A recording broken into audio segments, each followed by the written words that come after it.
Praise Lord. ദൈവ തിരുനാമത്തിന് മഹത്വമുണ്ടായിരിക്കട്ടെ. ഞങ്ങൾ രണ്ടുപേരും ഇന്നിങ്ങനെ ഇപ്പോൾ ലൈവ് വന്നിരിക്കുന്നതിന്റെ കാരണം ജോസഫ് പൊന്നാറ എന്ന എംപറർ ഇമ്മാനുവേൽ സംഘടനയുടെ നേതാവായിരുന്ന ജോസഫ് പൊന്നാറ, അദ്ദേഹത്തിന്റെ പ്രവാചകത്വം അത് ബൈബിൾ അധിഷ്ഠിതമാണോ എന്നൊരു പരിശോധന ഞങ്ങൾ നടത്തിയതിന്റെ ഒരു അവതരണം നിങ്ങളുടെ മുമ്പിൽ അവതരിപ്പിക്കുന്നതിന് വേണ്ടിയിട്ടാണ് ഞങ്ങൾ ഇങ്ങനെ ഒരു ലൈവ് വന്നിരിക്കുന്നത്. ഈ സിയോൻകാര് പറയുന്ന ഒരു കാര്യമുണ്ട്, ജോസഫ് പൊന്നറ അദ്ദേഹം പ്രവാചകനാണ്, അപ്പോൾ തന്നെ അദ്ദേഹം ദൈവത്താൽ അയക്കപ്പെട്ട പ്രവാചകനാണ്, അദ്ദേഹം ദൈവം അവർക്ക് നൽകിയ യെശയ്യാ പ്രവാചകനാണ് എന്നൊക്കെ അവർ പറയുമ്പോൾ അത് തിരുവചന അടിസ്ഥാനത്തിൽ എത്രത്തോളം അത് എങ്ങനെയാണ് എന്ന് ഞങ്ങൾ പരിശോധിക്കുകയുണ്ടായി. അപ്പോൾ അത് നിങ്ങളുടെ മുമ്പിൽ ദൈവവചനത്തിൽ നിന്ന് അത് എത്രത്തോളം നമുക്ക് ഉൾക്കൊള്ളാൻ പറ്റും, അല്ലെങ്കിൽ എത്രത്തോളം എങ്ങനെ ആയിരിക്കുന്നു എന്നുള്ള ഒരു അവതരണമാണ് ഞങ്ങൾ നിങ്ങളുടെ മുമ്പിൽ വെക്കാൻ പോകുന്നത്. അപ്പോൾ തിരുവചന അടിസ്ഥാനത്തിൽ ഞങ്ങൾ അതിനൊന്ന് പരിശോധിക്കാൻ പോകുന്നു. അപ്പോൾ അതിന്റെ ആദ്യ ഭാഗമായിട്ട് ഞാനൊരു ക്ലിപ്പ് ഇവിടെ പ്ലേ ചെയ്യാം. അപ്പോൾ അതിൽ നിന്ന് ചില ചോദ്യങ്ങൾ ഞാൻ മുന്നോട്ട് വെക്കാനായിട്ട് ആഗ്രഹിക്കുന്നു. അപ്പോൾ ബ്രദർ അതിനുള്ള മറുപടികൾ തിരുവചന അടിസ്ഥാനത്തിൽ നമ്മുടെ പ്രേക്ഷകർക്ക് വേണ്ടി പറയുന്നതായിരിക്കും.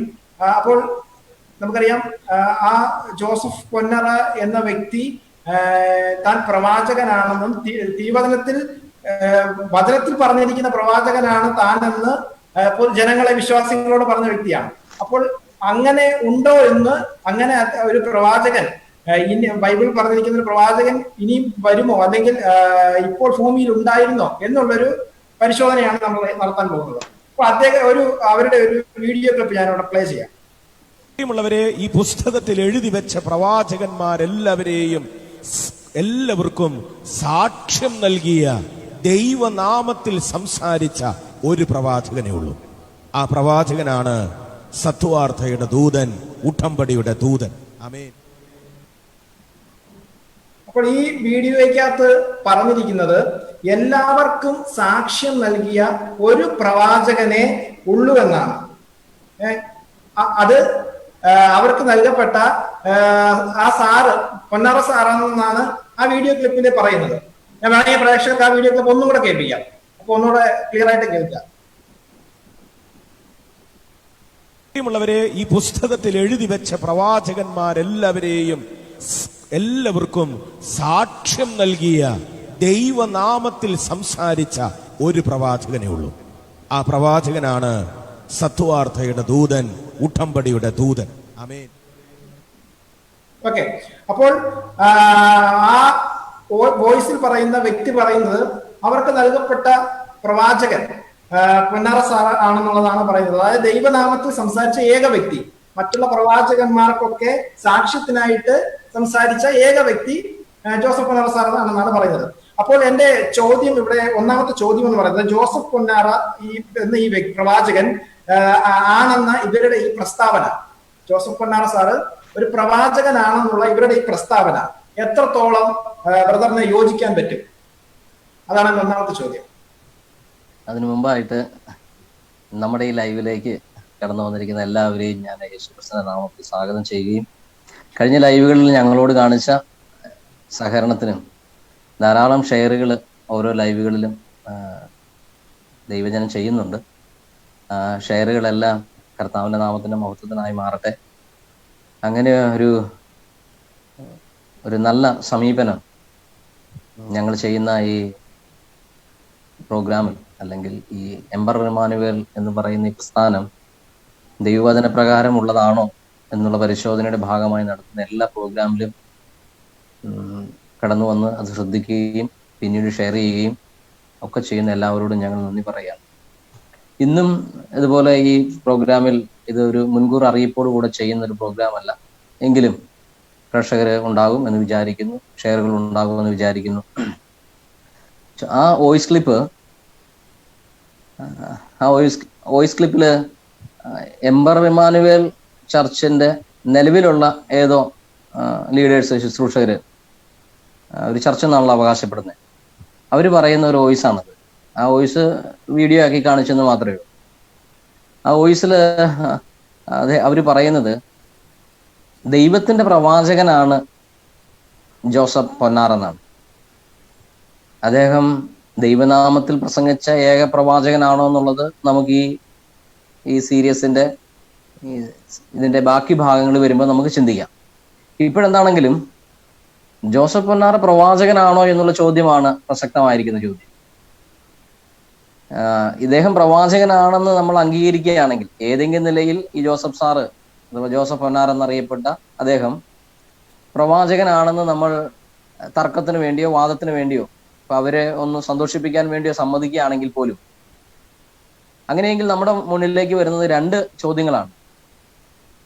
ആ 2 ചോദ്യങ്ങൾക്ക് ആൻസർ ചെയ്തുകൊണ്ട് മാത്രമേ ഇദ്ദേഹത്തിന്റെ പ്രവാചകത്വം തിരുവെഴുത്തിൻ പ്രകാരം വിശുദ്ധ ബൈബിളിലെ ലിഖിതങ്ങളായിരിക്കുന്ന പ്രസ്താവനകൾ പ്രകാരം അത് ശരിയോ തെറ്റോ എന്ന് നമുക്ക് തീരുമാനിക്കാൻ പറ്റത്തുള്ളൂ. അപ്പൊ അവിടെ ചോദിക്കപ്പെടേണ്ടുന്ന ചോദ്യം എന്ന് പറയുന്നത്, ഈ ജോസഫ് പൊന്നാർ എന്ന് പറയുന്ന മനുഷ്യൻ അദ്ദേഹം പഴയ നിയമ പ്രവാചകന്മാരുടെ നിരയിൽ വരുന്ന ആളാണോ അതോ പുതിയ നിയമ പ്രവാചകന്മാരുടെ നിരയിലാണോ അദ്ദേഹം പെടുന്നതെന്നുള്ളതാണ്. പഴയ നിയമ പ്രവാചകന്മാരുടെ കൂട്ടത്തിലാണ് അദ്ദേഹം ഗണിക്കപ്പെടേണ്ടതെങ്കിൽ തീർച്ചയായിട്ടും അങ്ങനെ ഗണിച്ചുകൊണ്ട് വേണം അദ്ദേഹം പ്രവാചകനാണോ എന്ന് നമ്മൾ വിശകലനം ചെയ്യും. ഇനി പുതിയ നിയമ പ്രവാചകന്മാരുടെ ഗണത്തിലാണ് അദ്ദേഹം കരുതപ്പെടേണ്ടതെങ്കിൽ, അദ്ദേഹത്തെ നമ്മൾ മതിക്കേണ്ടതെങ്കിൽ തീർച്ചയായിട്ടും അതിന് നമ്മൾ പുതിയ നിയമത്തിന്റെ അടിസ്ഥാനത്തിൽ ആ കാര്യത്തെ നമ്മൾ പരിശോധിക്കേണ്ടിയിരിക്കും. ഇവിടെ ഒരു പ്രത്യേകതയുള്ളത്, ഇദ്ദേഹം സ്വയമായും അതുപോലെ ഇദ്ദേഹത്തിന്റെ ശിഷ്യവൃന്ദങ്ങൾ ഇപ്പോഴുള്ളവരും അവർ പറയുന്നത്, അവർ അവകാശപ്പെടുന്നത് ഇദ്ദേഹം പഴയ നിയമ പ്രവാചകനാണെന്ന്. പഴയ നിയമ പശ്ചാത്തലത്തിൽ ഉള്ള പ്രവാചകനായിട്ടാണ് ഇദ്ദേഹത്തെ അവര് അവതരിപ്പിക്കുന്നത്.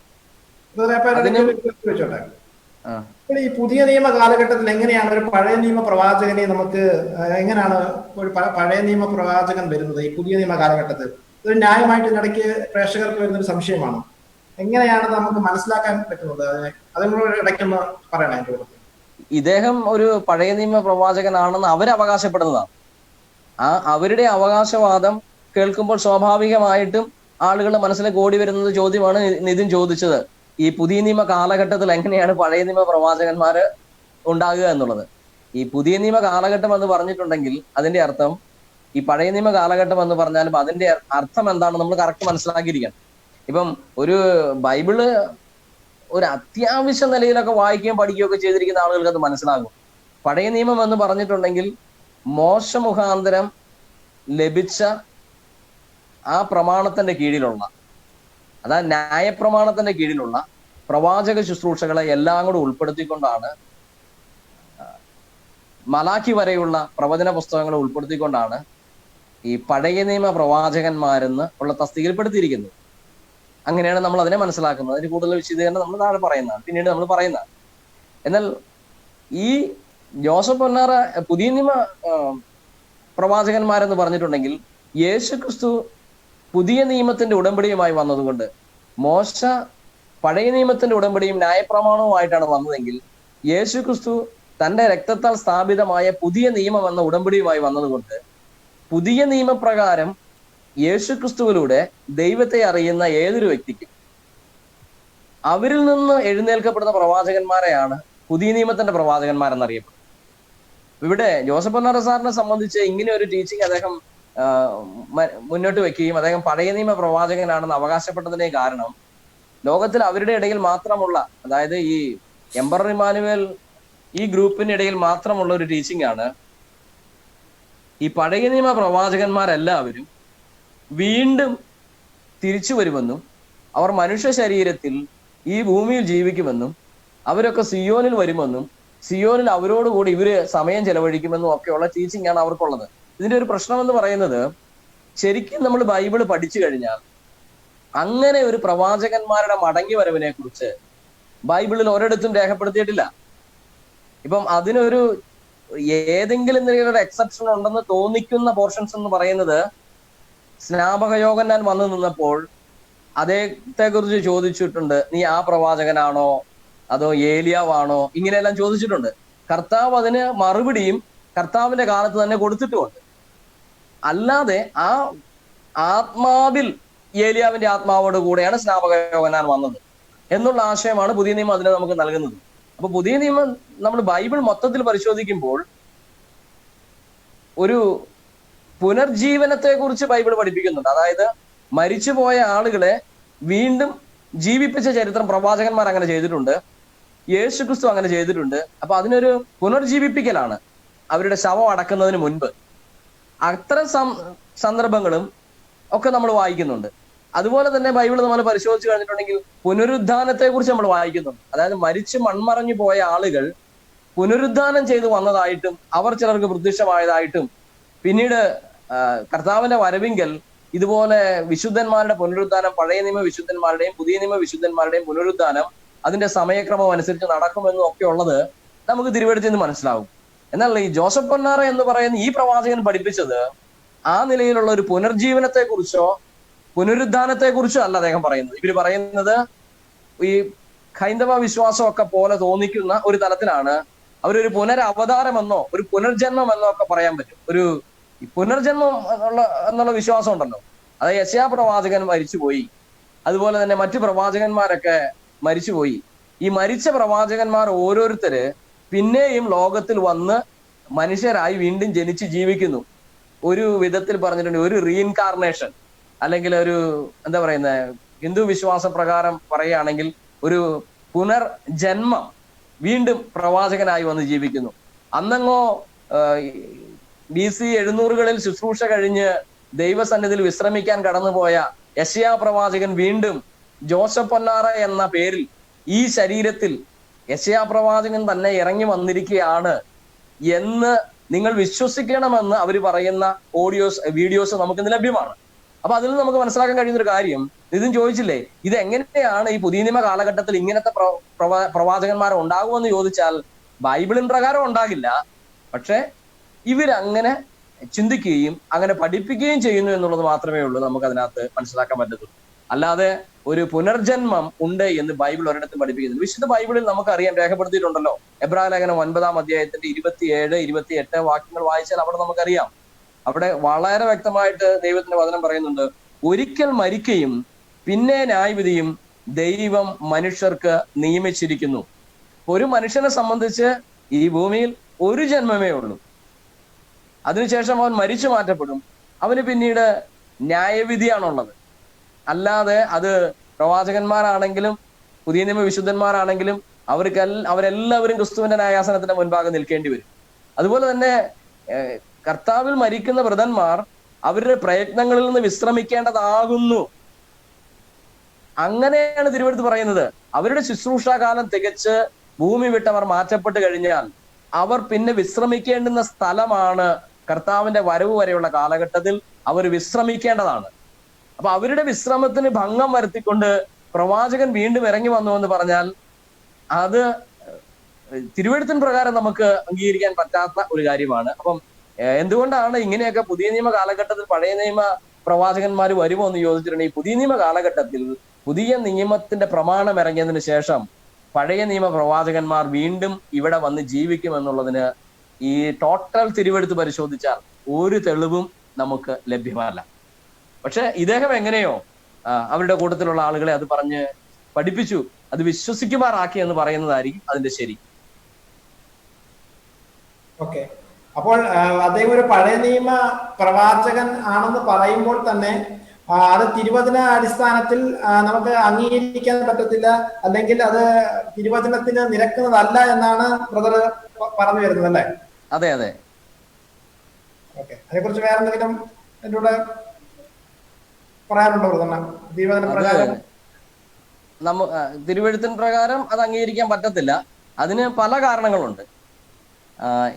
ഇങ്ങനെ പ്രവാചകന്മാര് ശരീരത്തിൽ വന്ന് വീണ്ടും ജീവിക്കുമോ എന്നുള്ള ചോദ്യത്തിന് ആൻസർ ആയിട്ട് അത് സാധ്യമല്ല എന്നുള്ളതിനും ഇദ്ദേഹത്തിൽ ഉണ്ട് എന്ന് പറയുന്ന പ്രവാചകത്വം ആ നിലയിൽ അംഗീകരിക്കപ്പെടാൻ പറ്റാത്തതാണെന്നും ഇദ്ദേഹം പഴയ നിയമ പ്രവാചകന്മാരുടെ കാറ്റഗറിയിൽ പെടുന്ന ആളല്ല എന്നുമുള്ളതിന് ധാരാളം തെളിവുകൾ തിരുവെഴുത്തിൽ നിന്ന് നമുക്ക് ഹാജരാക്കാൻ പറ്റും.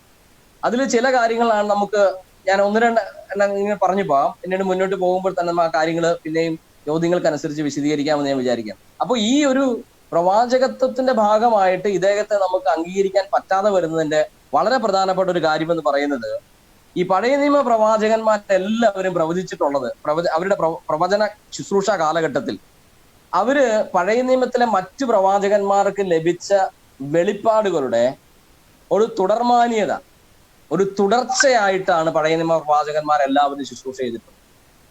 ആ തുടർച്ച എന്ന് പറയുന്നത് പഴയ നിയമ പശ്ചാത്തലത്തിൽ വരുവാനിരിക്കുന്ന മശിഹ എന്നുള്ള മെയിൻ കേന്ദ്ര ബിന്ദുവിനെ നിർത്തിക്കൊണ്ട് ആ മശിഹയെ കുറിച്ചുള്ള പ്രവചന നിവൃത്തികൾ കാലോചിതമായി ഓരോ കാലഘട്ടങ്ങളിൽ റെവലേഷനുള്ള വെളിപ്പാടുകളിലൂടെ അത് വെളിപ്പെടുത്തി വരികയായിരുന്നു പഴയ നിയമ പ്രവാചകന്മാർ.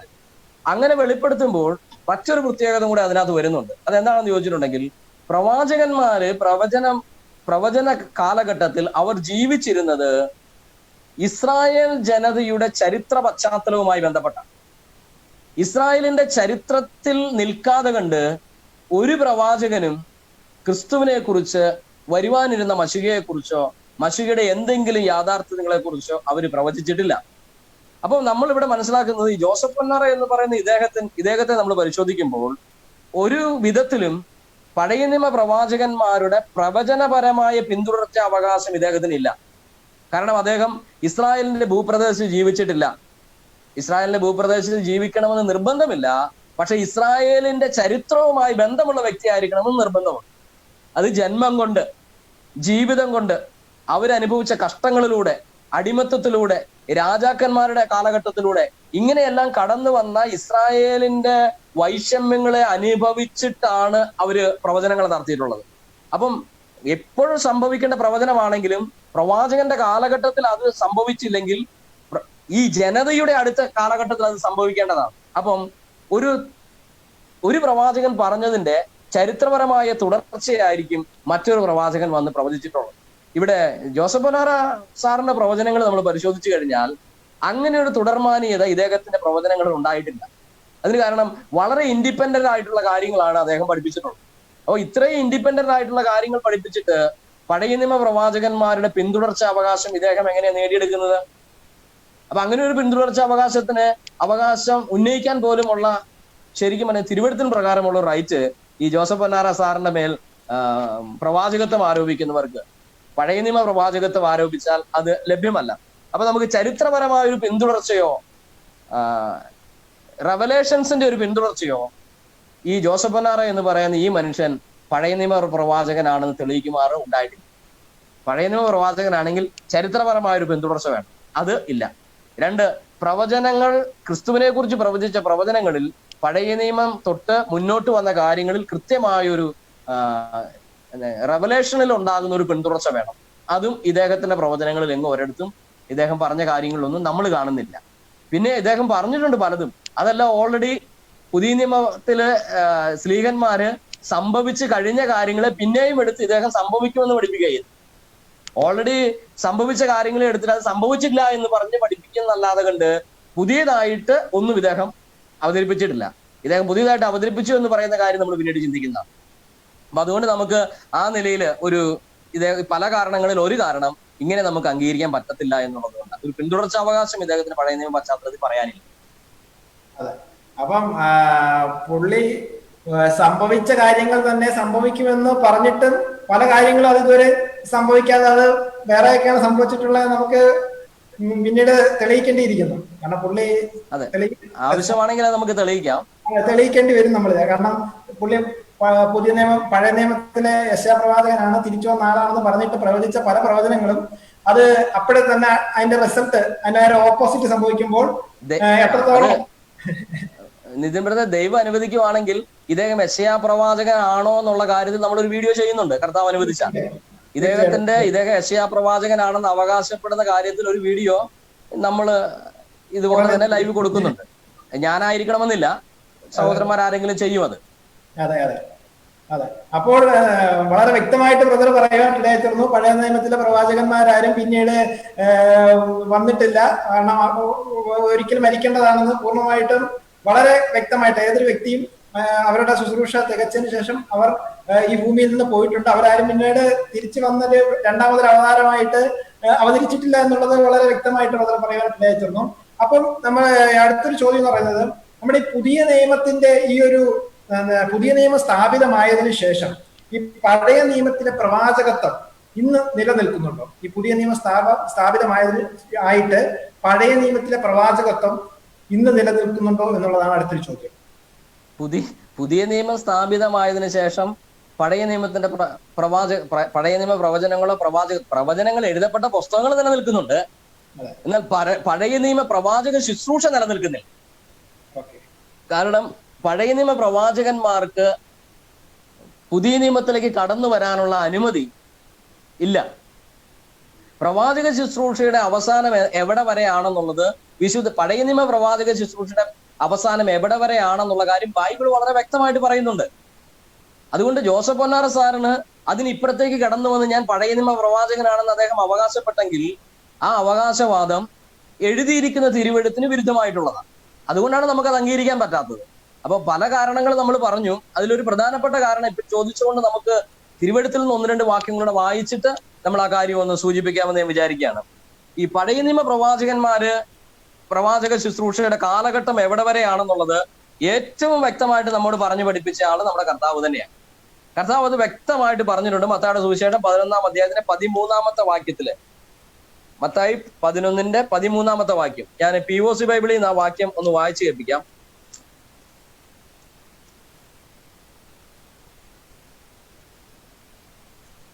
അവിടെ നമ്മൾ വായിക്കുന്ന ഇങ്ങനെയാണ്: സ്നാപക യോഹന്നാന്റെ നാളുകൾ മുതൽ ഇന്ന് വരെ സ്വർഗരാജ്യം ബലപ്രയോഗത്തിന് വിധേയമാക്കിയിരിക്കുന്നു. ബലവാന്മാർ അത് പിടിച്ചടക്കുന്നു. യോഹന്നാൻ വരെ സകല പ്രവാചകന്മാരും നിയമവും പ്രവചനവും നടത്തി. POC ബൈബിൾ അങ്ങനെയാണ്. സ്നാപക യോഹന്നാൻ വരെയാണ് നിയമവും പ്രവചനവും സകല പ്രവാചകന്മാരും നടത്തിയത്. ഈ അവിടെ പറയുന്ന സകല പ്രവാചകന്മാരെന്ന് പറയുന്നത് പുതിയ നിയമ പ്രവാചകന്മാരെ കുറിച്ചല്ല കർത്താവ് പറയുന്നത്. അത് പഴയ നിയമ പ്രവാചകന്മാരെ കുറിച്ചാണ്. പിന്നീട് നാം അപ്പോസ്തല പ്രവൃത്തി വായിക്കുമ്പോൾ പുതിയ നിയമ പ്രവാചകന്മാരെ കുറിച്ച് വായിക്കുന്നുണ്ടല്ലോ. 13-ാം അധ്യായത്തിന്റെ ആരംഭത്തിൽ വായിക്കുന്നുണ്ട്. അതുപോലെ തന്നെ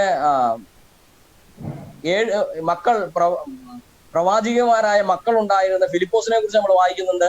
അപ്പം പുതിയ നിയമ പ്രവാചക ശുശ്രൂഷ പിന്നെയും തുടർന്നു എന്നുള്ളത് എഫീസ് ലേഖനത്തിൽ നമ്മൾ വായിക്കുന്നുണ്ട്.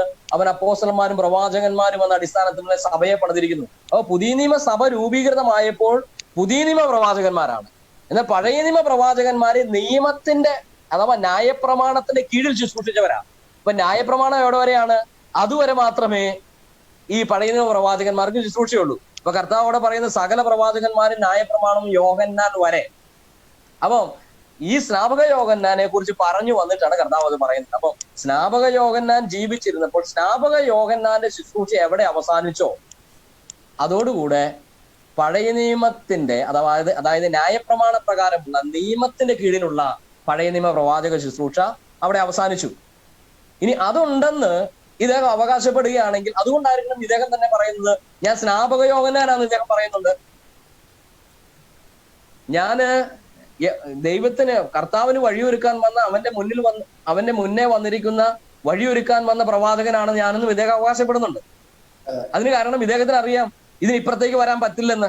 അപ്പം അത് കർത്താവ് വളരെ വ്യക്തമാക്കി പറയുന്നുണ്ട്. എബ്രായ ലേഖനം 1-ാം അധ്യായത്തിന്റെ 1-ാമത്തെ വാക്യം നമ്മൾ വായിക്കുമ്പോൾ അവിടെ നമ്മൾ കാണുന്നത് ദൈവം എങ്ങനെയാണ് ഇടപെട്ടതെന്ന് പറയുന്നുണ്ട്. കാലാകാലങ്ങളിൽ അവിടെ വായിക്കുന്നത് ഇങ്ങനെയാണ്: ദൈവം പണ്ട് ഭാഗമായും വിവിധമായും പ്രവാചകന്മാർ മുഖാന്തരം നമ്മോട് അരുളി ചെയ്തു. ഈ അന്ത്യകാലത്ത് പുത്രൻ മുഖാന്തരമാണ് നമ്മളോട് അരുളി ചെയ്തത്. അപ്പം അന്ത്യകാലം എപ്പോഴാണ് ആരംഭിക്കുന്നത്? അന്ത്യകാലം ജോസഫ് പൊന്നാറ സാറിന്റെ പഠിപ്പിക്കലനുസരിച്ച് അന്ത്യകാലം ആരംഭിച്ചത് 2005 മുതലാണ്. എന്നാൽ തിരുവെടുത്ത് പറയുന്നത് അന്ത്യകാലം ആരംഭിച്ചത് കർത്താവായ യേശു ക്രിസ്തു പ്രസംഗിച്ച് തുടങ്ങിയപ്പോൾ അന്ത്യകാലം ആരംഭിച്ചെന്നാ. അപ്പൊ അന്ത്യകാലത്ത് പുത്രൻ എപ്പോഴാണോ പരസ്യ ശുശ്രൂഷ തുടങ്ങിയത് അവിടെ അന്ത്യകാലം ആരംഭിച്ചു. അപ്പൊ അന്ത്യകാലം ആരംഭിച്ച നിമിഷം മുതൽ എന്ത് ചെയ്യപ്പെട്ടിരിക്കുകയാണ്? സ്നാപക യോഹന്നാൻ വരെ പ്രവാചകന്മാരും നിയമവും ഉള്ളൂ, അവരുടെ പ്രവചനവും ഉള്ളൂ. അതിനിപ്പുറത്തേക്ക് ഇങ്ങനെ ഒരു സംഭവമില്ല. എബ്രായ ലേഖനം വളരെ വിശദമായിട്ട് പഠിച്ചു കഴിഞ്ഞാൽ 10-ാം അധ്യായത്തിന് 9-ാം വാക്യത്തിലേക്ക് എത്തുമ്പോഴും നമുക്ക് മനസ്സിലാക്കാൻ കഴിയും. അവിടെ പറയുന്നുണ്ട് രണ്ടാമത്തേതിനെ സ്ഥാപിക്കുവാൻ അവൻ ഒന്നാമത്തേതിനെ നീക്കിക്കളഞ്ഞു എന്ന് നമ്മൾ വായിക്കുന്നുണ്ട്. ഈ രണ്ടാമത്തേതെന്ന് പറയുന്നത് ഒന്നാമത്തേത് പറയുന്നതും ഒന്നാമത്തേത് ന്യായപ്രമാണത്തിന്റെ കീഴിലുള്ള ശുശ്രൂഷയും യാഗങ്ങളും പൗരോഹിത്യവും മുതലായ കാര്യങ്ങളാണ്. ആ കാര്യങ്ങളെല്ലാം നീക്കിക്കളഞ്ഞതിന്റെ കാരണം രണ്ടാമത്തതിനെ സ്ഥാപിക്കാനാണ്. അപ്പൊ രണ്ടാമത്തത് വന്നു കഴിഞ്ഞപ്പോൾ ന്യായപ്രമാണത്തിന് കീഴിലുള്ള പൗരോഹിത്യ ശുശ്രൂഷയാണെങ്കിലും പ്രവാചക ശുശ്രൂഷയാണെങ്കിലും അതുപോലെ യാഗങ്ങളാണെങ്കിലും ആചാരങ്ങളാണെങ്കിലും യഹോവയുടെ ഉത്സവങ്ങളാണെങ്കിലും ഇതെല്ലാം അവിടെ കൊണ്ട് തീർന്നു. അതെല്ലാം ക്രിസ്തുവിൽ നിറവേറിയത് കൊണ്ട് ഇപ്പുറത്തേക്ക് വരുമ്പോൾ നമ്മൾ വായിക്കുന്നത് അന്ന് അതിന് ആ അധ്യായം തന്നെ ബാക്കി വായിക്കണം. അതിന് 16-ാമത്തെ വാക്യത്തിലേക്ക് എത്തുമ്പോൾ, എബ്രായ ലേഖനം 10-ാം അധ്യായത്തിന് 16-ാം വാക്യത്തിൽ എത്തുമ്പോൾ നമുക്കറിയാം, ഞാൻ പുതിയൊരു നിയമം സ്ഥാപിക്കുമ്പോൾ ആ നിയമം എങ്ങനെയായിരിക്കും എന്ന് പറയുന്നുണ്ട്. ആ നിയമം എങ്ങനെയായിരിക്കും അവിടെ വായിക്കുന്നത്, ഞാൻ എന്റെ നിയമത്തെ, എന്റെ വചനത്തെ പുതിയ നിയമ വിശ്വാസികളുടെ ഉള്ളിലാക്കും. അപ്പം ആ ഉള്ളിലാക്കപ്പെടുന്നത് കൊണ്ട്, ആ ഉള്ളിലാക്കപ്പെടുന്ന ഒരൊറ്റ കാരണം കൊണ്ടാണ് പഴയ നിയമ പ്രവാചകന്മാർ ചെയ്തു വന്ന ശുശ്രൂഷയ്ക്ക് പിന്നെ ഇവിടെ സ്ഥാനമില്ലാത്തത്. അതെന്താന്ന് ചോദിച്ചിട്ടുണ്ടെങ്കിൽ, പഴയ നിയമ പ്രവാചകന്മാര് പാപത്തെക്കുറിച്ചും നീതിയെക്കുറിച്ചും ന്യായവിധിയെക്കുറിച്ചുമാണ് ഇവർ പ്രവചിച്ചിരുന്നത്. അവരുടെ പ്രവചനങ്ങളുടെ സിംഹഭാഗവും അതായിരുന്നു. അതോടൊപ്പം മശിഹയിലൂടെ വരാൻ പോകുന്ന വീണ്ടെടുപ്പ്. എന്നാൽ മശിഹയിലൂടെ വീണ്ടെടുപ്പ് സാധിക്കപ്പെട്ട് കഴിഞ്ഞപ്പോൾ, യേശുക്രിസ്തുവിന്റെ വീണ്ടെടുപ്പ് സാധിപ്പിക്കപ്പെട്ട് കഴിഞ്ഞപ്പോൾ, ഈ പാപത്തെക്കുറിച്ചും നീതിയെക്കുറിച്ചും ന്യായവിധിയെക്കുറിച്ചും ജനത്തോടും ലോകത്തോടും പറയുന്ന പരിപാടി പഴയ നിയമ പ്രവാചകന്മാരെ അല്ല ഇന്ന് ഏൽപ്പിച്ചിരിക്കുന്നത്. പിന്നെയോ അത് പരിശുദ്ധാത്മാവ് ഏറ്റെടുത്തു എന്നാണ് കർത്താവ് പറയുന്നത്. അപ്പൊ പരിശുദ്ധാത്മാവ് ആ ശുശ്രൂഷ ഏറ്റെടുത്തത് കൊണ്ട് ഇന്ന് ഓരോ സ്ഥലങ്ങളിലും സുവിശേഷം പറയുമ്പോൾ ജനത്തിനുള്ളിൽ പാപബോധവും ദൈവനീതിയെക്കുറിച്ചുള്ള ബോധവും ഒക്കെ സംഭവിക്കുന്നത് പരിശുദ്ധാത്മാവിന്റെ പ്രവൃത്തിയാണ്. ആ പരിശുദ്ധാത്മാവ് ഡയറക്റ്റ് ചെയ്യാൻ തുടങ്ങിയപ്പോൾ പഴയ നിയമ പ്രവാചക ശുശ്രൂഷയ്ക്ക് ആ തലത്തിൽ തിരശ്ശീല വീണുപോയി. അതുകൊണ്ടാണ് എബ്രായ ലേഖനകാരൻ പറയുന്നത്, ഞാൻ ഇനി ചെയ്യുന്നത് ഓരോ പ്രാവശ്യവും പുറത്തുനിന്ന് നിങ്ങളോട് സംസാരിക്കുകയല്ല, പിന്നെയോ വിശ്വസിച്ച് മുന്നോട്ട് വരുന്ന ഓരോരുത്തന്റെയും ഉള്ളിൽ പാപത്തെക്കുറിച്ചും നീതിയെക്കുറിച്ചും ന്യായവിധിയെക്കുറിച്ചുമുള്ള കാര്യം അവന്റെ ഉള്ളിലാക്കി വെക്കുക ചെയ്യുന്നത്. അതുകൊണ്ടാണ് പഴയ നിയമ പ്രവാചകന്മാർക്ക് യോഹന്നാൻ ഇപ്പുറത്തേക്ക് കടന്നു വരേണ്ടുന്ന കാര്യമില്ല. അതാണ് കർത്താവ് അവിടെ വെച്ച് പറഞ്ഞത്, അവിടെ വരെയോ ഉള്ളത്, അതിനിപ്പുറത്തേക്ക് പിന്നെ പദ്ധതി വേറെയാണ്. അപ്പൊ അതാണ് അതിന്റെ കാര്യം. അപ്പം ചോദിച്ച ചോദ്യം, പുതിയ നിയമ കാലഘട്ടത്തിൽ പഴയ നിയമ പ്രവാചകൻ ശുശ്രൂഷയ്ക്ക് എന്തെങ്കിലും സ്കോപ്പ് ഉണ്ടോന്നാ? ഒരു സ്കോപ്പും ഇല്ല തിരുവെഴുത്തിന് പ്രകാരം. കാരണം അവരെന്താ ചെയ്തിരുന്നതെന്ന് പരിശോധിക്കുമ്പോഴാണ് അതിനിവിടെ സ്കോപ്പ് ഉണ്ടോന്ന് അറിയുന്നത്.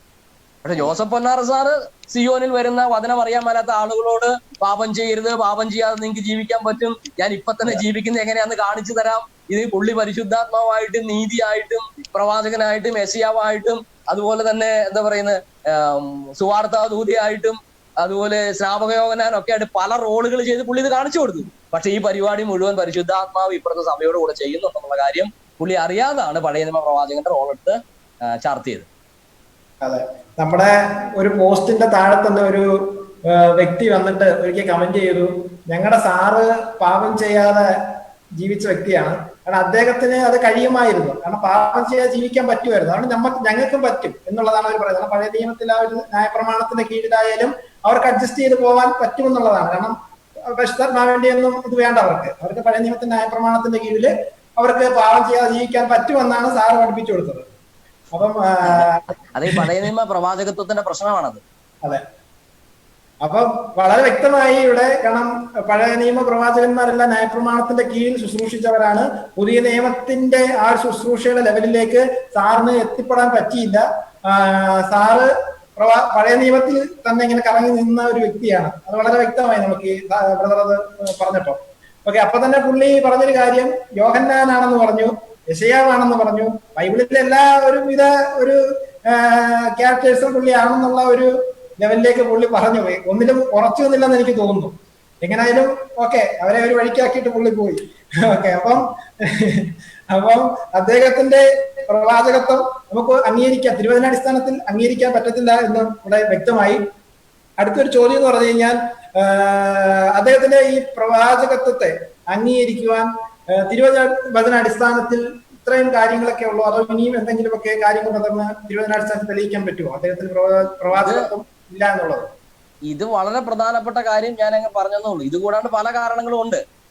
പല കാരണങ്ങളുള്ളതില് വളരെ പ്രധാനപ്പെട്ട മറ്റൊരു കാര്യം എന്ന് പറയുന്നത്, ഈ പഴയ നിയമ പ്രവാചകന്മാരുടെ ശുശ്രൂഷ നമ്മൾ പരിശോധിച്ചു കഴിഞ്ഞാൽ ഒരു പ്രവാചകനും മുൻ പ്രവചിച്ചു വെച്ച പ്രവാചകന്മാരെ കോൺട്രഡിക്റ്റ് ചെയ്തിട്ടില്ല.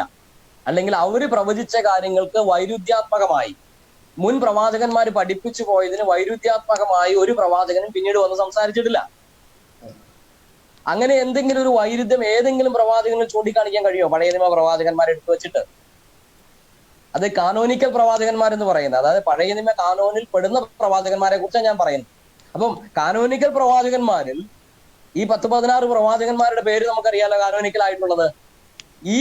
ഇവരിൽ ആരെങ്കിലും മുൻ പ്രവാചകന്മാർ പറഞ്ഞതിന് വൈരുദ്ധ്യമായിട്ട് പറഞ്ഞിട്ടുണ്ടോ? കോൺട്രഡിക്ട് ചെയ്തിട്ടുണ്ടോ? കോൺട്രഡിക്ട് ചെയ്തിട്ടില്ല.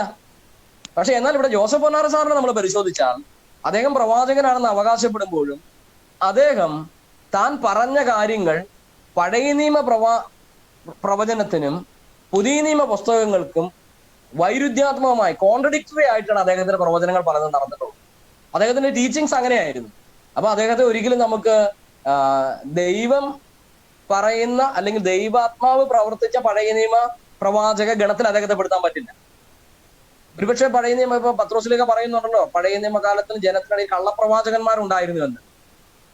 അല്ലാതെ ശരിയായ പ്രവാചകന്മാർക്ക് ഒരിക്കലും മുൻ പ്രവാചകന്മാരുടെ ചോട് പിടിച്ചല്ലാതെ കണ്ട് അതിനെ കോൺട്രഡിക്ട് ചെയ്തുകൊണ്ട് അതിനെ വൈരുദ്ധ്യമാക്കിക്കൊണ്ട് ഞാനൊരു പുതിയ കാര്യം പറയുകയാണെന്ന് പറഞ്ഞ് അവതരിപ്പിക്കാൻ പറ്റില്ല. അങ്ങനെ അവതരിപ്പിച്ചിട്ടില്ല.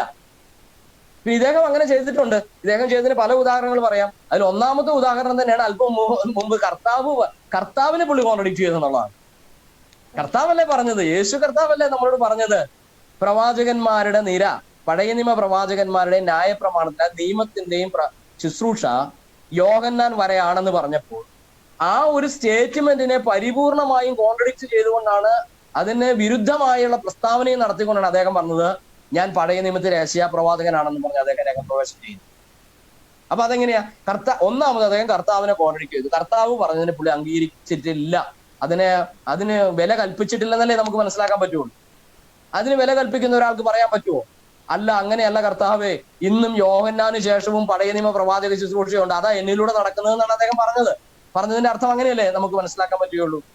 അപ്പം അത് ഒന്നാമത്തെ കാര്യം, ആ വിഷയത്തിൽ കർത്താവിനെ അദ്ദേഹം കോൺട്രഡിക്ട് ചെയ്തു. പിന്നെയോ നമ്മൾ ഇവരുടെ ടീച്ചിങ്സ് ഒന്നും കൂടെ ഒന്ന് വിശദമായിട്ട് ആഴത്തിലേക്ക് എന്ന് പഠിക്കുകയാണെങ്കിൽ നമുക്ക് മനസ്സിലാക്കാൻ പറ്റുന്ന ഒരു കാര്യം, ഇദ്ദേഹത്തിന്റെ പഠിപ്പിക്കലുകളിൽ ഇദ്ദേഹം പറയുന്നത് 1,44,000 പേരാണ് പ്രകാശത്തിന്റെ മക്കൾ അഥവാ ദൈവത്തിന്റെ മക്കൾ. അത് ആദമിൽ ദൈവം ഇങ്ങനെ പ്രസവിച്ച് ജീനുകളെ പ്രസവിച്ച് കൂട്ടിയതിനു ശേഷം ആദമിൽ അങ്ങോട്ട് ഇട്ടു. പിന്നീട് ഇതിനെല്ലാം കൂടെ അവര് ആദമിൽ നിന്ന് മക്കളെ സന്താനങ്ങൾ ജനിച്ച് ഒരു കാലഘട്ടം കഴിഞ്ഞു. അബ്രഹാമിനെ തിരഞ്ഞെടുത്തു. അബ്രഹാമിന് ഇസഹാക്കിന് യാക്കോബ്. യാക്കോബിന്റെ കാലമായപ്പോഴത്തേക്ക് ഇതിനെ എല്ലാം കൂടി, ഈ ജീനുകളെ എല്ലാം കൂടെ തടുത്തുകൂട്ടി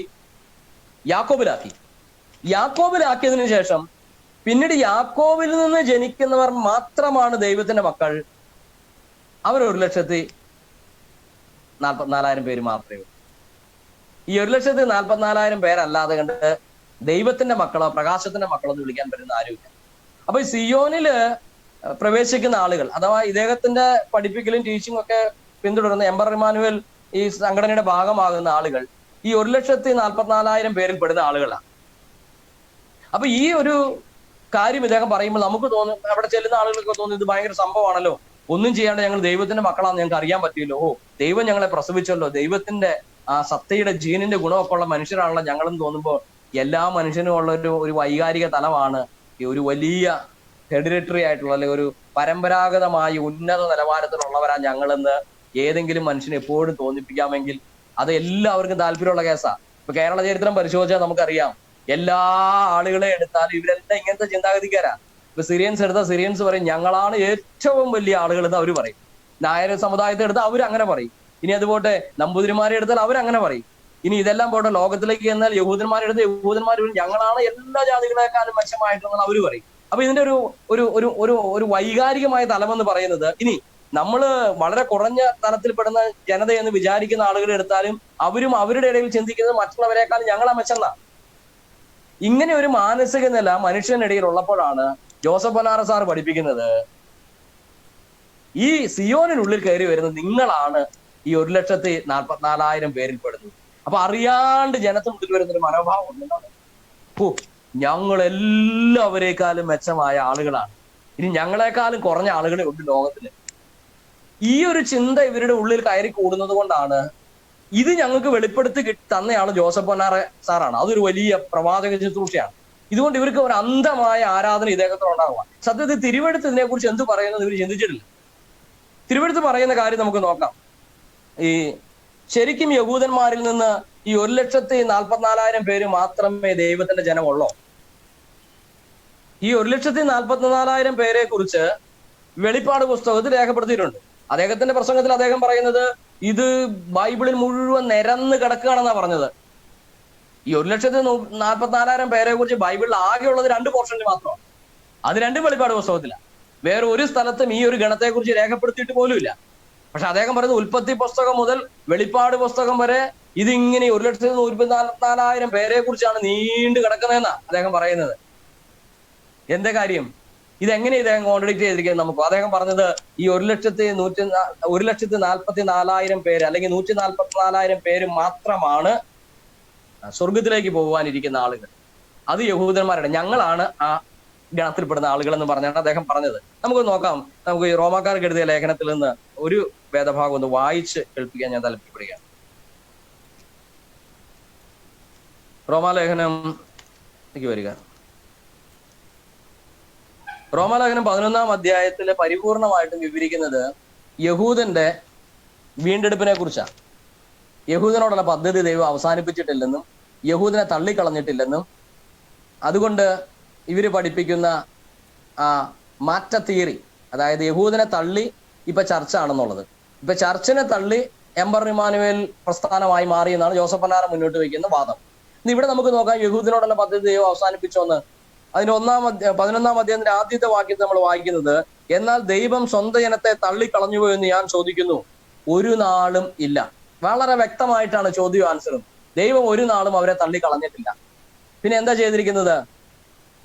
അതിന്റെ 2-ാമത്തെ വാക്യത്തിൽ വീണ്ടും പറയാണ്, ദൈവം മുന്നറിഞ്ഞിട്ടുള്ള തന്റെ ജനത്തെ തള്ളിക്കളഞ്ഞിട്ടില്ല. അപ്പൊ 2 പ്രാവശ്യം ഒരേ കാര്യം പറയുക. എന്നിട്ട് അതിന്റെ 7-ാമത്തെ വാക്യത്തിലേക്ക്, ആകയാൽ എന്ത്? ഇസ്രായേൽ താൻ തിരഞ്ഞെടുത്ത് പ്രാപിച്ചില്ല, തിരഞ്ഞെടുക്കപ്പെട്ടവർ അത് പ്രാപിച്ചു, ശേഷമുള്ളവരോ കഠിനപ്പെട്ടിരിക്കുന്നു. അപ്പൊ അവിടെ നമുക്കറിയാം, ഇസ്രായേലിനെ കർത്താവായ യേശുക്രിസ്തു എന്ന മശികയിലൂടെ തിരഞ്ഞെടുപ്പിന്റെ ഭാഗമായി അവരെ കൊണ്ടുണ്ടാക്കിയിരുന്ന പദ്ധതി അവർ മശികയെ വേണ്ട എന്ന് പറഞ്ഞ് തള്ളിക്കളഞ്ഞതുകൊണ്ട്, ഇത് പൊന്നാറ സാറിന്റെ ഭയങ്കര വലിയ പഠിപ്പിക്കല, അതുകൊണ്ടാണ് ഞാനത് അല്പം വിശദീകരിക്കുന്നത്. അവരെ തള്ളിക്കളഞ്ഞത് കൊണ്ടാണ് സഭയുണ്ടായതെന്ന് അദ്ദേഹം പറയുന്നത്. ശരിയാണ്, ഒരർത്ഥത്തിൽ ശരിയാണ്. എന്നാൽ പരിപൂർണമായും അവരെ തള്ളിക്കളഞ്ഞു എന്നുള്ള കാര്യത്തിൽ പൊന്നാറ സാറിന് ഒരു അന്തവും ഇല്ല, കുന്തവും ഇല്ല. എന്നാലും താഴത്തേക്ക് വായിക്കും. ഇവിടെ നമ്മൾ വായിക്കുന്നത്, ഈ കൃപയാലുള്ള തിരഞ്ഞെടുപ്പിന് പ്രകാരം ഇസ്രായേലിൽ നിന്ന് കുറച്ച് ആളുകള് സഭാവിശ്വാസത്തിലേക്ക്, ക്രിസ്തുവേശുള്ള വിശ്വാസത്തിലേക്ക് വന്നാൽ ഇന്നും അവർക്ക് ദൈവത്തിന്റെ മക്കളാകാം. അതാണ് യോഹന്നാന്റെ സുവിശേഷം 1-ാം അധ്യായത്തിന്റെ 12-ാമത്തെ വാക്യത്തിൽ നാം വായിക്കുന്നത്, അവനെ കൈക്കൊണ്ട് അവന്റെ നാമത്തിൽ വിശ്വസിക്കുന്ന ഏവർക്കും, അവനെ സ്വീകരിക്കുന്ന എന്നാണ് POC ബൈബിളില്, ഏവർക്കും ദൈവത്തിന്റെ മക്കളായി തീരുവാൻ ദൈവം അധികാരം നൽകിയിരിക്കുന്നു. ആ അധികാരം യഹൂദനും യവനനും വിജാതീയനും ഒക്കെ ഒരുപോലെ ഉപയോഗിക്കാൻ പറ്റുന്ന കാര്യമാണ്. അങ്ങനെ ദൈവത്തിന്റെ മക്കളായി തീരുന്ന ഒരു തിരഞ്ഞെടുപ്പ് പ്രകാരം ഒരു കുറച്ചു പേരാണ് ഇത് ചെയ്യുന്നുണ്ട്. എന്നാൽ ശേഷമുള്ളവരെ കഠിനപ്പെട്ടിരിക്കുന്നു. അതായത് യഹൂദന്മാരിൽ നിന്ന് ബാക്കിയുള്ള ഒരു നേഷൻ എന്നുള്ള നിലയിൽ, ഒരു രാജ്യം എന്നുള്ള നിലയിൽ, ഒരു ജാതി എന്നുള്ള നിലയിൽ അവർ ഇന്നും യേശു ക്രിസ്തുവിനെ മശികയായിട്ട് അംഗീകരിച്ചിട്ടില്ല. അത് സത്യമാണ്. ഇനി താഴത്തേക്ക് വരുമ്പോഴോ അവരിങ്ങനെ ജീവിക്കുന്നതുകൊണ്ട് എന്താണ്, എല്ലാം വിശദീകരിക്കാൻ സമയമില്ല. 12-ാമത്തെ വാക്യം, എന്നാൽ അവരുടെ ലംഘനം ലോകത്തിന് ധനവും അവരുടെ നഷ്ടം ജാതികൾക്ക് സമ്പത്തും വരുവാൻ കാരണമായെങ്കിൽ, അത് നമുക്ക് രക്ഷ വരുവാൻ കാരണമായെങ്കിൽ എന്നാ പറയുന്നത്, നമുക്ക് വലിയ ഉയർച്ച വരുവാൻ കാരണമായെങ്കിൽ എന്നാ പറയുന്നത്. അവരുടെ യഥാസ്ഥാനം എത്രയധികം. അപ്പൊ യഹൂദൻ ഒരു യഥാസ്ഥാനം വെച്ചിട്ടുണ്ട്. അത് ഈ 1,44,000 പേരുടെ കാര്യം മാത്രമല്ല, ഈ കഠിനപ്പെട്ടിരിക്കുന്നു എന്ന് പറയുന്ന ശേഷമുള്ളവരെ കുറിച്ചാണ് പറയുന്നത്. അവർക്കൊരു യഥാസ്ഥാപനം വെച്ചിട്ടുണ്ട്. എങ്ങനെയാണത്?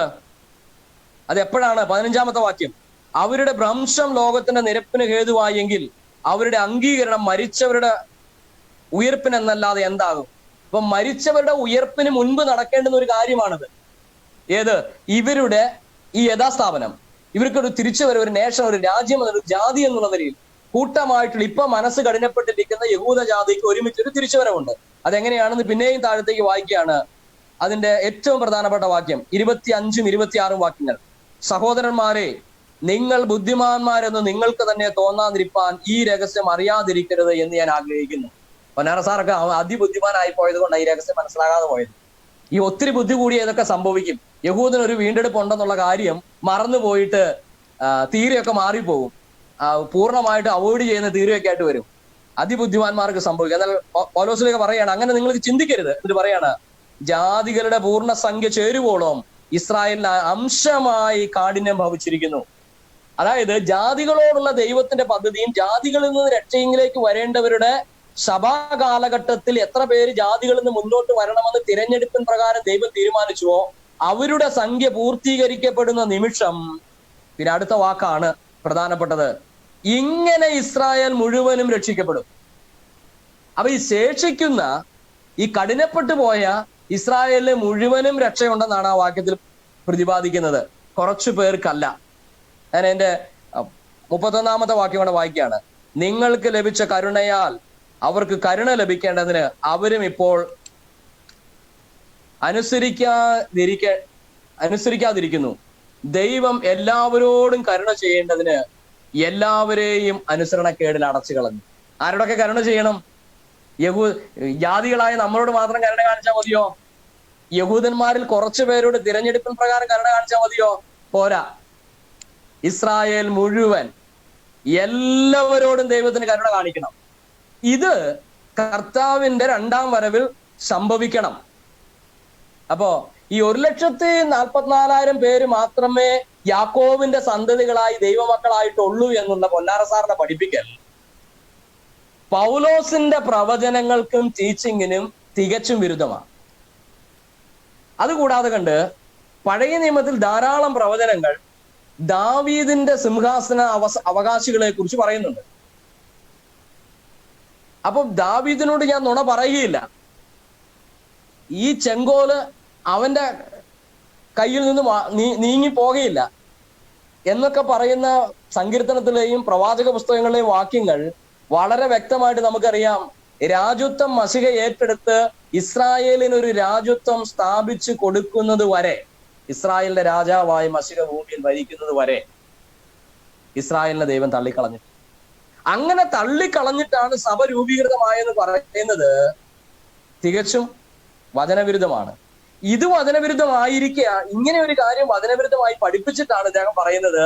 അതിന്റെ ബേസ്മെന്റിൽ നിന്നിട്ടാണ് ഈ പ്രവാചകൻ, ഈ ജോസഫ് പൊന്നാറ സാർ എന്ന പ്രവാചകൻ പഠിപ്പിക്കുന്നത്. അങ്ങനെ ഇസ്രായേൽ തള്ളപ്പെട്ടത് കൊണ്ട് ഈ കാലഘട്ടത്തിൽ സഭയും അങ്ങനെ തള്ളപ്പെട്ടു പോയെന്ന്. അപ്പം അദ്ദേഹത്തിന്റെ ടീച്ചിങ്ങിന്റെ ബേസ്മെന്റ് തന്നെ, അടിസ്ഥാനം തന്നെ അസ്ഥാനത്താ, അത് തന്നെ തകർന്നിരിക്കുക. ഇസ്രായേലിനെ ദൈവം അങ്ങനെ തള്ളിക്കളഞ്ഞിട്ടില്ല, ഒരു നാളും തള്ളിക്കളഞ്ഞിട്ട്. തിരുവെടുത്ത് പറയുമ്പോൾ ജോസഫ് പൊന്നാർ സാർ ഘോരം പ്രസംഗിക്കുകയാണ് തള്ളിക്കളഞ്ഞത്. ശരിയാണ്, അവർ മശികയെ തള്ളിക്കളഞ്ഞതുള്ള ശരിയാണ്.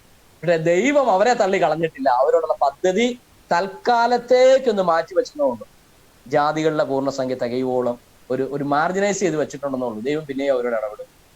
ആ പിന്നെയും ഇടപെടുന്ന കാലത്തിൽ അവരുടെ ഗോത്രസംഖ്യയിൽ നിന്ന് ദൈവം മുദ്രയിട്ട് എടുക്കുവാൻ പോകുന്ന ആളുകളുടെ ഗണമാണ് അവിടെ പറയുന്നത്. ഈ 1,44,000 എന്ന് പറയുന്നത് അല്ലാതെ മുഴുവൻ ഇസ്രായേലിനെ കുറിച്ചല്ല. അപ്പൊ ജോസഫ് സാറ് ബൈബിളിനെ കോൺട്രഡിക്റ്റ് ചെയ്യുന്നുണ്ടോ? യേശുക്രിസ്തുവിനെ കോൺട്രഡിക്റ്റ് ചെയ്ത ആൾക്ക് ബൈബിളിലെ ഏതെങ്കിലും ടീച്ചിങ്ങിനെ കോൺട്രഡിക്റ്റ് ചെയ്യാനാണ് പ്രയാസം. അപ്പം ഇദ്ദേഹം തീർച്ചയായിട്ടും വളരെ വ്യക്തമായ നിലയിൽ ബൈബിളിനെ കോൺട്രഡിക്റ്റ് ചെയ്യുന്നത് കൊണ്ട്, പഴയ നിയമ പ്രവാചകന്മാരെയും പുതിയ നിയമ പ്രവാചകന്മാരെയും യേശുക്രിസ്തുവിനെയൊക്കെ കോൺട്രഡിക്റ്റ് ചെയ്ത് പുതിയ പ്രവചന കഥകൾ പഠിപ്പിക്കുന്നത് കൊണ്ട് പഴയ നിയമ പ്രവാചക നിരയിൽപ്പെടുന്ന ഒരു പ്രവാചകനാണെന്ന് അദ്ദേഹത്തെ നമുക്ക് അംഗീകരിക്കാൻ പറ്റത്തില്ല. അപ്പൊ ബൈബിള് എന്ത് പറയുന്നു അതിന് ഘടകവിരുദ്ധമായിട്ടാണ് അദ്ദേഹം കാര്യങ്ങളെ പഠിപ്പിച്ചു വെച്ചിരിക്കുന്നത്. ശരിക്കും കോൺട്രഡിക്റ്റ് ചെയ്തിട്ടുണ്ട്. ഞാൻ ഒരു ഉദാഹരണം പറഞ്ഞെന്ന് മാത്രമേ ഉള്ളൂ. ഇതുപോലെ ഓരോന്നും എടുത്ത് പറയുകയാണെങ്കിൽ നമുക്ക് ഒരുപാട് ദിവസങ്ങൾ ഈ കാര്യം നമ്മൾ ചർച്ച ചെയ്യേണ്ടി വരും, അദ്ദേഹത്തിന്റെ പ്രവചന പഠനങ്ങൾ. ഓക്കെ, അപ്പൊ അതേപോലെ അവർ പറയുന്ന വേറൊരു ന്യായമുണ്ട്. യേശു ആദ്യമേ ഭൂമിയിൽ വന്നപ്പോൾ അതായത് യേശുവിനെ ആരും അംഗീകരിച്ചില്ല. അപ്പോൾ യേശുവിനെ ആരും അംഗീകരിക്കാതിരുന്നത് കൊണ്ട് ഇപ്പോൾ ഈ എംപറർ ഇമ്മാനുവേൽ എന്ന പേരിൽ വന്നപ്പോഴാണ് അംഗീകരിക്കുന്നവരാണ് യേശു കർത്താവിനോട് എടുക്കപ്പെടുന്ന, അല്ലെങ്കിൽ ദൈവത്തിനോട് എടുക്കപ്പെടുന്ന ഒരു വിശ്വാസം അവരോടുണ്ട്. അപ്പൊ എന്ന് വെച്ചാൽ ആദ്യം വന്ന ആ വരക്കം വെറുതെ ആയിപ്പോയി, ആരും അംഗീകരിച്ചില്ല എന്നാണ് അവർ പഠിപ്പിക്കുന്നത്. അപ്പം പുതിയ നിയമത്തിന്റെ ആ ഒരു, കാരണം കർത്താവ് വന്നു സകല പാപികളുടെയും പാപത്തിന്റെ പരിഹാരത്തിന് വേണ്ടി ക്രൂശിക്കപ്പെട്ടതും ഒക്കെ ഇവര് അംഗീകരിക്കുന്നില്ല എന്നാണ് ഞാൻ മനസ്സിലാക്കുന്നത്. അവരുടെ ഒരു വ്യക്തി പറഞ്ഞൊരു വാചകമാണ്, കർത്താവ് ഭൂമിയിൽ വന്നപ്പോൾ ആരും യേശുവിനെ അംഗീകരിച്ചില്ല, അതുകൊണ്ട് രണ്ടാമത് ഇപ്പോഴും ഭൂമിയിൽ വന്നേക്കുകയാണെന്നാണ് അവർ പറയുന്നത്.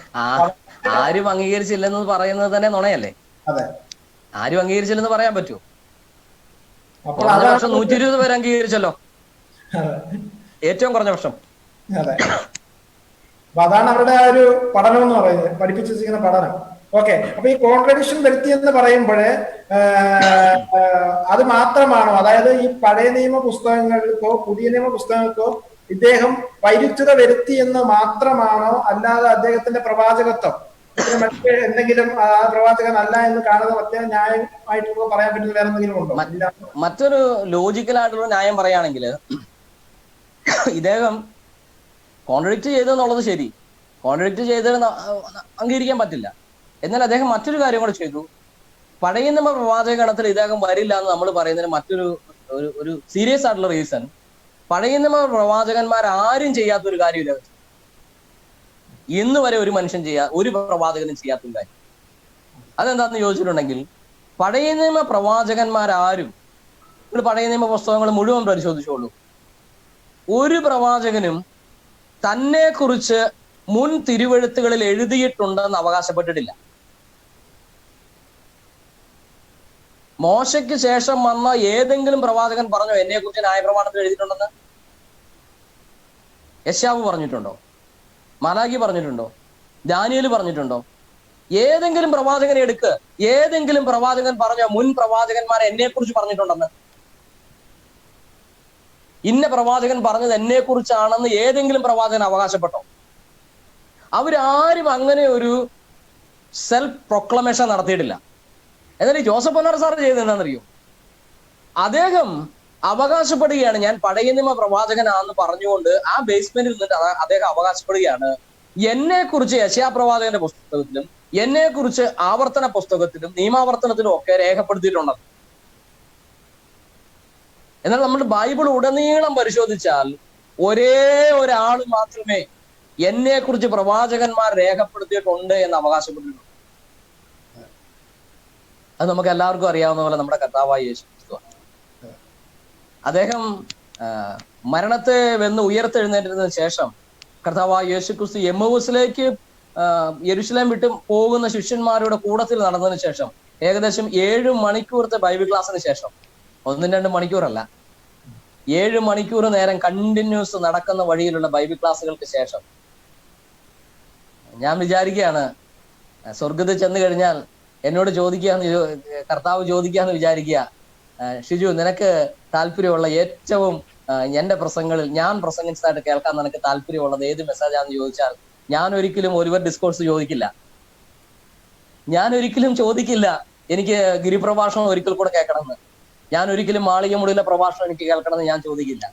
ഞാൻ പറയും, എന്റെ കർത്താവേ, ആ പുനരുദ്ധാനത്തിന്റെ ശക്തി വിട്ട് എമ്മൗസിലേക്ക് പോയ ശിഷ്യന്മാരോട് 7 മണിക്കൂർ അങ്ങെടുത്ത ബൈബിൾ ക്ലാസ് എനിക്കൊന്ന് പറഞ്ഞു തരണം.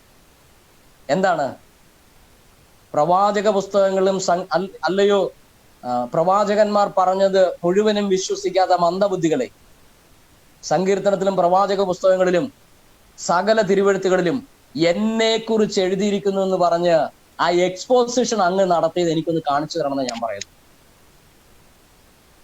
ഞാൻ സാഹചര്യവശാൽ അത് പറഞ്ഞതാണ്. എന്താ ഇതിന്റെ പ്രത്യേകത?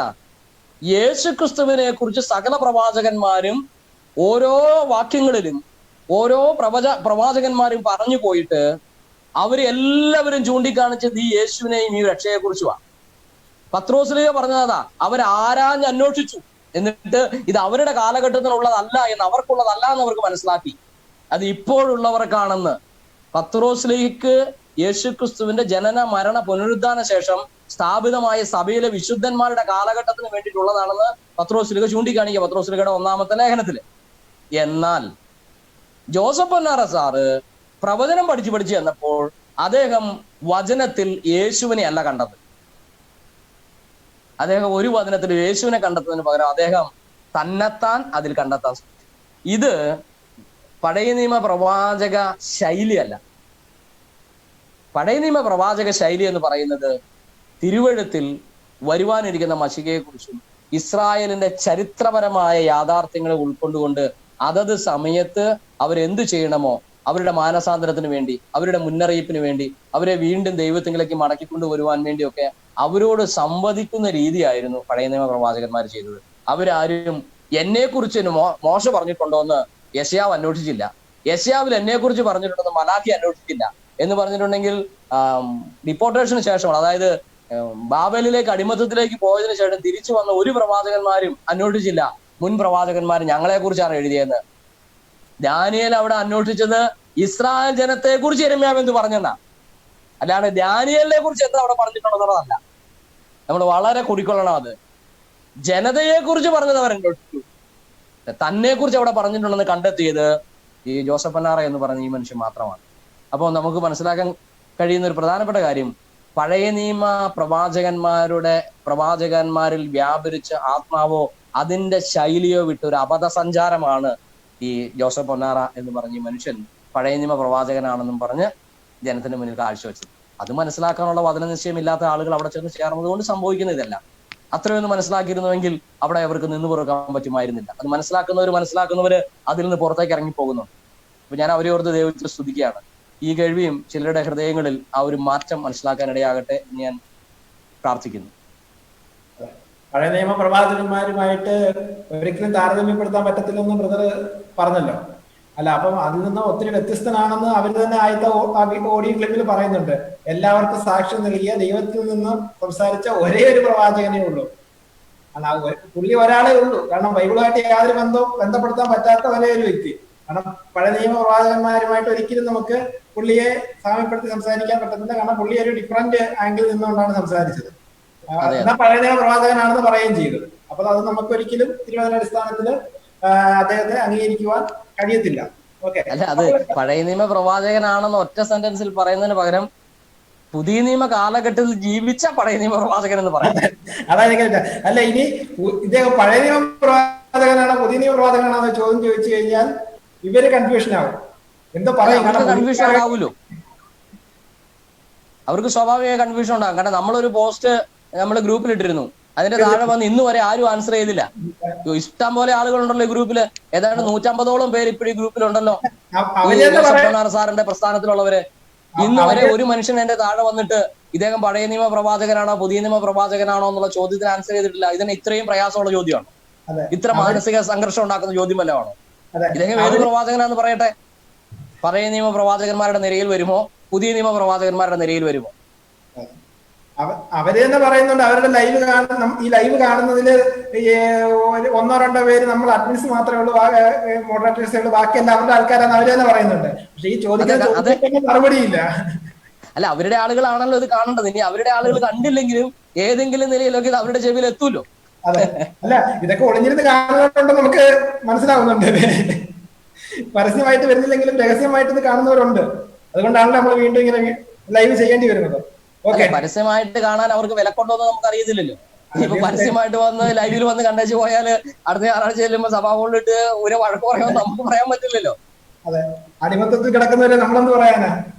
അടിമത്താണെങ്കിലും ഈ കാര്യങ്ങൾ പഠിക്കുവാൻ വേണ്ടി മനസ്സോടുകൂടെ കുറച്ചു പേര് ഗ്രൂപ്പിലുണ്ടല്ലോ. അതെ, തീർച്ചയായിട്ടും അവർക്ക് വേണ്ടിയിട്ടാണ് നമ്മൾ ഇതൊക്കെ പറയുന്നത്. അതെ, ഓക്കെ. അപ്പോൾ ഈ അദ്ദേഹം ഈ ജോസഫ് പൊന്നാറ സാറ് പറഞ്ഞ് ഈ പഴയ നിയമത്തിൽ അല്ലെങ്കിൽ തിരുവെഴുത്തിൽ തന്നെ കുറിച്ച് ഉണ്ടെന്ന് പറയുമ്പോൾ അതെങ്ങനെയാണ് അദ്ദേഹം തിരുവെഴുത്തിൽ തന്നെ കുറിച്ച് ഉണ്ടെന്ന് കണ്ടെത്തിയതെന്ന് ബ്രദറിനൊന്ന് പറയാൻ പറ്റുമോ? എങ്ങനെ ആയിരിക്കാം അദ്ദേഹം അത് പഴയ നിയമത്തിൽ തിരുവെഴുത്തിൽ എന്നെ കുറിച്ച് എഴുതിയിട്ടുണ്ടെന്ന് കണ്ടെത്തിയത്? അതിന്റെ റീസൺ എന്തായിരിക്കും? എനിക്ക് തോന്നുന്നത് ഇത് നമ്മൾ അല്പം വിശദമായിട്ട് പറയേണ്ടത് ഒരു കാര്യമാണ്. ഏതാണ്ട് 1 മണിക്കൂറോളം ആകുകയാണ്. നമുക്കിതൊന്ന് കട്ട് ചെയ്തിട്ട് അടുത്ത ദിവസം ഏതെങ്കിലും ഒരു ദിവസം ഒരു 2ാം ഭാഗമായിട്ട് ഇതങ്ങ് ചെയ്യുകയാണെങ്കിലേ തീർച്ചയായിട്ടും തോന്നുന്നു. അതെ, ഇപ്പൊ തന്നെ 1 മണിക്കൂർ അടുത്ത് ആവാറായി നമ്മള്. അതെ, അപ്പൊ ജനം മുഷിയണ്ട. ഇതൊരു വലിയ വിഷയമാണ്. കാരണം ഇത് ജോസഫ് പൊന്നാറ സാറിന്റെ ടീച്ചിങ്ങിൽ ഏറ്റവും പ്രധാനപ്പെട്ട മുമ്പ് ഞാൻ പറഞ്ഞ പോലെ ഒരു കാര്യമാണിത്. അതായത് അദ്ദേഹം സഭയെ ദൈവം തള്ളിക്കളഞ്ഞുവെന്ന് പഠിപ്പിക്കാൻ വേണ്ടി അദ്ദേഹം പോയി ബേസ്മെന്റ് എടുത്തിരിക്കുന്ന ഇസ്രായേലിനെ തള്ളിക്കളഞ്ഞെന്നും പറഞ്ഞ, അതുപോലെ തന്നെ ഇദ്ദേഹം പ്രവാചകനാണെന്ന് അവര് പഠിപ്പിക്കുകയും നമ്മുടെയൊക്കെ മുന്നിൽ വന്ന് പറയുകയും ചെയ്യുന്നത് ഈ ഒരു ഇനി നമ്മൾ വിശദീകരിക്കാൻ ഞാൻ പറയാൻ പോകുന്ന മറുപടി ഏത് ഭാഗത്ത് നിന്നാണോ അതിനെ അടിസ്ഥാനപ്പെടുത്തിയ. അപ്പൊ അതൊരല്പം വിശദമായിട്ട് ചിന്തിച്ചെങ്കിൽ മാത്രമേ ആ കാര്യം ജനത്തിന്, എന്റെ കേൾവിക്കാർക്ക് മനസ്സിലാകത്തുള്ളൂ. അതുകൊണ്ട് നമ്മൾ ഇനിയിപ്പം മുന്നോട്ട് തള്ളിക്കൊണ്ട് പോയാല് അത് 1 മണിക്കൂർ കൂടുതലങ്ങ് പോകുമ്പോൾ ആളുകൾ മുഷിയില്ലേ, നമുക്ക് അത് മുഴുവൻ പറയാനും പറ്റില്ല. അതെ, അപ്പൊ നമ്മൾ ഈ വിഷയം എടുത്തപ്പോൾ തന്നെ നമുക്കറിയാം ഇത് ഇന്ന് തീരത്തില്ലെന്ന്. അതുകൊണ്ട് നമ്മൾ ഭാഗം 1 വെച്ച് തന്നെ ഇത് തുടങ്ങിയത്. അത് നന്നായി, അങ്ങനെ ഒരു ഹെഡിങ് കൊടുത്തു. അതെ, അപ്പൊ നമുക്ക് ഈ ഒരു ഇന്നത്തേക്ക് ഈ ഒരു ഭാഗം 1 ഇവിടെ നമുക്ക് അവസാനിപ്പിക്കാം അല്ലേ? ഓക്കെ, ഇന്ന് ഭാഗം 1 അവസാനിപ്പിക്കുക. എന്നിട്ട് ദൈവം അനുവദിച്ചാൽ നമുക്ക് മറ്റൊരു ദിവസം ഇദ്ദേഹം എങ്ങനെയാണ് ഇദ്ദേഹം പ്രവാചകനായെന്ന് ഇവര് പഠിപ്പിക്കുന്നത്, അദ്ദേഹത്തിന്റെ പ്രവാചകത്വത്തിന് ഇവര് നൽകുന്ന ബിബ്ലിക്കൽ ബേസ്മെന്റ് എന്താണ്, അത് നമുക്കൊന്ന് പരിശോധിക്കാം. അതുപോലെ തന്നെ ഇദ്ദേഹം ശരിക്കും ഉള്ള പ്രവാചകൻ, പഴയ നിയമ പശ്ചാത്തലത്തിലുള്ള പ്രവാചകനാണോ അല്ലയോ എന്നുള്ളതിന് ഇപ്പൊ 4 പോയിന്റ്സ്, 4 പ്രധാന കാര്യങ്ങൾ നമ്മൾ പറഞ്ഞു. ഇനി ഒരു 2-3 കാര്യങ്ങളുടെ നമുക്ക് നോക്കാം. ഇദ്ദേഹം വാസ്തവമായും പഴയ നിയമ പ്രവാചകനാണോ, അതിനുശേഷം നമുക്ക് ഇദ്ദേഹം പുതിയ നിയമ പ്രവാചകന്മാരുടെ ഗണത്തിൽ പെടുമോ അത് നമുക്ക് നോക്കാം. അപ്പൊ പിന്നെ ഈ രണ്ടിലും പെടില്ലെങ്കിൽ പിന്നെ ഏത് ഗണത്തിൽ പെടുന്ന പ്രവാചകനാണെന്നുള്ളത് തിരഞ്ഞെടുക്കാനുള്ള അവകാശം നമുക്ക് ഓഡിയൻസിന് വിട്ടുകൊടുക്കാം. അദ്ദേഹത്തിന്റെ പ്രവചനം എന്താണെന്നും അദ്ദേഹം പ്രവചിച്ചത് എന്തെങ്കിലും നിറവേറിയിട്ടുണ്ടോ എന്നൊക്കെ നമുക്ക് പരിശോധിക്കാം അടുത്ത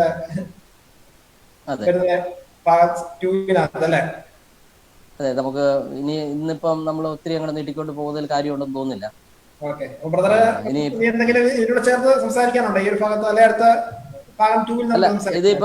ഇതിപ്പം നമ്മൾ പ്രധാനമായിട്ടും ഇന്ന് നോക്കിയ കാര്യങ്ങള് അദ്ദേഹത്തിന്റെ പ്രവാചക ശുശ്രൂഷയെ സംബന്ധിച്ച് ഉള്ള പ്രധാനപ്പെട്ട കാര്യങ്ങളില് ജോസഫ് പൊന്നാറ സാറ് പ്രവാചകനാണെന്ന് അവർ പഠിപ്പിക്കുന്നു, അവർ തന്നെ അത് പ്രസംഗിക്കുന്നു.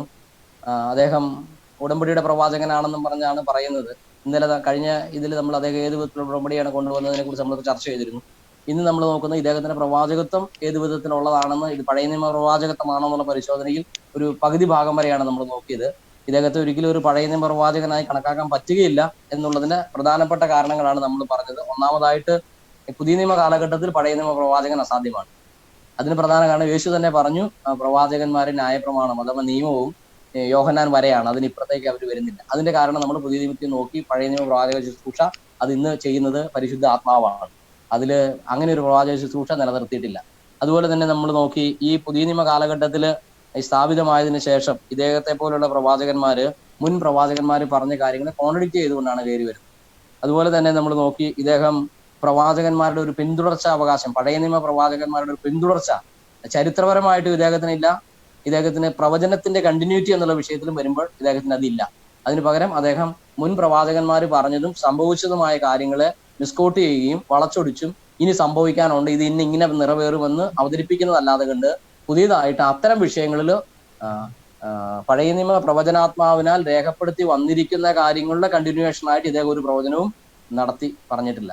പിന്നെ അദ്ദേഹം മർമ്മങ്ങളും രഹസ്യങ്ങളുമായി പറഞ്ഞ പല കാര്യങ്ങളും അത് മർമ്മങ്ങളും രഹസ്യങ്ങളും എന്നല്ല പറയേണ്ടത്, അതെല്ലാം വാസ്തവം പറഞ്ഞിട്ടുണ്ടെങ്കിൽ തിരുവെഴുത്തിലെ കാര്യങ്ങളെ വ്യക്തതയോടുകൂടെ മനസ്സിലാക്കാത്തത് കൊണ്ട് അദ്ദേഹത്തിന് അത് പുതിയ അറിവായിട്ടിരിക്കുന്നു. അദ്ദേഹം അത് വിളിച്ചു പറഞ്ഞത് മാത്രമേ ഉള്ളൂ. അതൊരു പ്രവാചക ശുശ്രൂഷയുടെ നിഴലിൽ നമുക്ക് കണക്കാക്കാം, പഴയ നിയമ പ്രവാചക ശുശ്രൂഷയുടെ നിഴലിൽ നമുക്ക് കണക്കാക്കാൻ പറ്റുന്നതല്ല.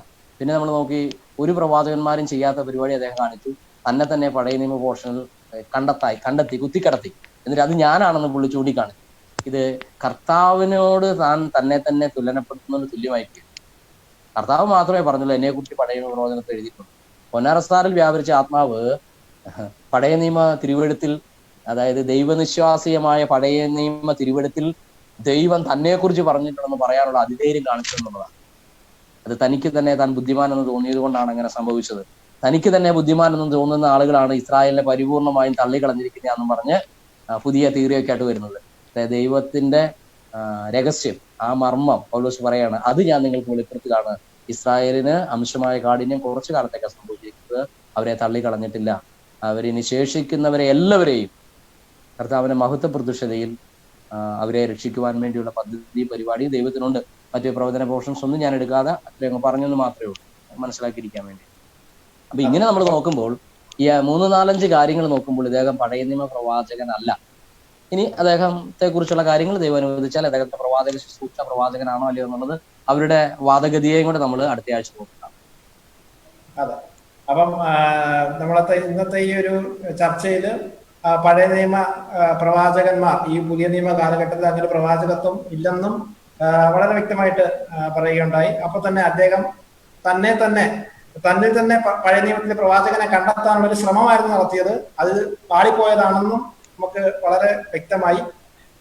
അപ്പൊ തന്നെ അവര് ഈ പറയുന്ന പല കാര്യങ്ങളുണ്ട്. അതായത് അവരെ ദൈവത്തെ പിതാവെ അല്ലെങ്കിൽ അപ്പ എന്ന് വിളിക്കാൻ വരെ പഠിപ്പിച്ചത് ഇദ്ദേഹമാണെന്ന് പറയുന്നത്. കാരണം ഇവർ ഈ വേദപുസ്തകമൊന്നും വായിക്കാത്തത് കൊണ്ടാണ്. കാരണം യേശു പോലും തന്നെ പിതാവിനെ വെളിപ്പെടുത്താനാണ് ഈ ഭൂമിയിൽ വന്നത്. പക്ഷെ അതൊന്നും അല്ല, സാറാണ് വെളിപ്പെടുത്തിയെന്ന് വെച്ചാൽ അവര് സാറിനെ പിതാവിനെ പോലെ കാണുന്നത്. അപ്പം ഇവർക്ക് തിരുവചനത്തിൽ ഒരു വെളിപ്പാടില്ലാത്തത് കൊണ്ട് വേദപുസ്തകം വായിക്കാത്തതുമാണ് ഇതിന്റെയൊക്കെ പ്രശ്നമെന്നാണ് നമ്മൾ മനസ്സിലാക്കുന്നത്. അതുകൊണ്ട് ഇങ്ങനെയുള്ള ലൈവുകൾ അവരുടെ ഇടയിലേക്ക് എത്തിക്കുക. അവരിലുള്ള ആൾക്കാർക്ക് ഒരുപക്ഷെ ഇത് കാണാനുള്ള അനുവാദം കൊടുത്തിട്ടില്ല എങ്കിൽ പോലും ഇത് ഇങ്ങനെ സത്യം മനസ്സിലാക്കുവാൻ ആഗ്രഹിക്കുന്ന സത്യാന്വേഷണികൾ അവരുടെ ഇടയിൽ കാണാം. അവരുടെ ഇടയിലേക്ക് ഇത് എത്തുമ്പോൾ തീർച്ചയായും അവർ കാണുകയും അവർ ഇങ്ങനെയുള്ള അടിമത്തത്തിൽ നിന്ന് രക്ഷപ്പെടുവാൻ ഇടയായി തീരട്ടെ എന്ന് ഞങ്ങൾ ആത്മാർത്ഥമായിട്ട് ആഗ്രഹിക്കുന്നു. അപ്പോൾ ഇതുവരെയും ഞങ്ങളുടെ ഈ ലൈവ് ശ്രദ്ധിച്ചുകൊണ്ടിരുന്ന എല്ലാ സഹോദരങ്ങളോടും ഞങ്ങൾ നന്ദി അറിയിക്കുന്നു. മാക്സിമം നിങ്ങൾ ഇത് ഷെയർ ചെയ്യുക. അനേകരെ ഈ അടിമത്തത്തിൽ നിന്നും വീണ്ടെടുക്കുവാൻ കർത്താവ് നമ്മെ സഹായിക്കട്ടെ. എല്ലാവരെയും കർത്താവ് അനുഗ്രഹിക്കട്ടെ. ആമേൻ.